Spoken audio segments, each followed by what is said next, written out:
I'm from Townsville, North Queensland. We've had an extreme wet season up there, lots and lots of flooding.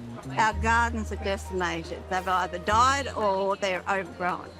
And the soil is just awful. So, What to do? yes. Well, after big rains and strong winds, first of all, you need to check all your trees to make sure that there's no broken branches that could invite disease where they've ripped and torn the bark. So make sure you take off any broken limbs and take a little bit off the top just to stabilise any trees. The other thing, of course, the soil is very wet. So if you have mulch there, it's a good idea to peel it back and get a fork into the ground to get some oxygen and some air back into your soil. Now, as you said, it's all leached out, so you want to add some nutrients. So you want to get some compost in there, potentially some manures if you can get hold of them, and any pelletised manures can help. They can go down into those holes and break down, and that way, with worm castings and compost and some fertilisers, you'll rebuild the mineral content in your soil, and things will start to feed again.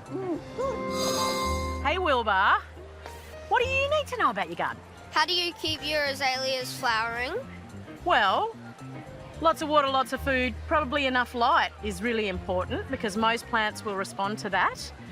Different plants will have different flowering seasons, so not all of them will flower all year long. But if you can get them in the right spot, nice bright morning sun, nice rich soil, they like it acidic, right? So quite a low pH, and give them a good liquid feed, I don't know, what, every month or couple of months, you'll get the best blooms you possibly can. How do I know when my kiwi fruit is ripe and ready to be picked? That's a really good question, and they're a fruit that's a bit hard to tell.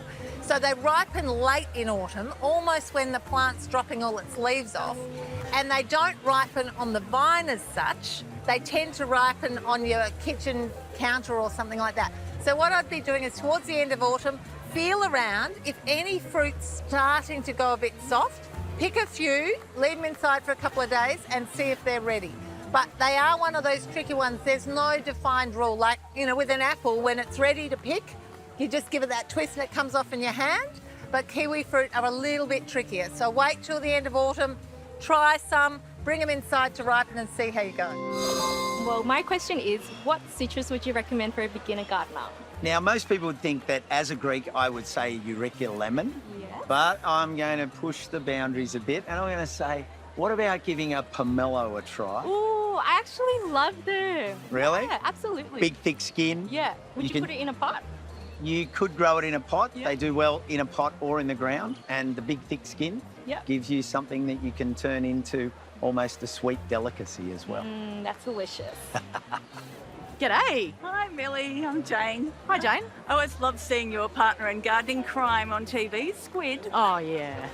Is he a help? And I hear he likes vegetables. What's his favourite vegetable? Oh, that's interesting because it's a she. Oh, but she doesn't care. She actually does have a favourite vegetable in that I have to cage the carrots because our old dog, bless him, now passed, taught her how to dig up your own carrots, and so now I have to sow a separate little bed for her and I have to cage ours because otherwise she harvests constantly and we lose all the carrots. But thank you for asking. Squiddy is, I mean, look, She's good. every good garden deserves a good dog sleeping and observing it, don't they? Absolutely.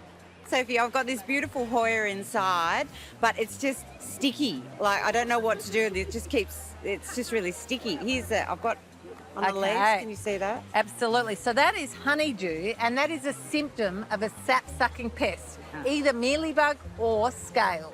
I think we can even see the scale there. So those tiny brown inanimate lumps, they're sucking the sap and secrete this sweet honeydew. Okay. And that's sticky and it drips, and ants will often come to harvest. Have you got ants? Ants, yes. Okay, so ants are the bad boys. Yeah. They're coming to harvest that honeydew, and so they actually carry it from plant to plant to plant. So what you need to do, you need to stop the ants, right? That's really important.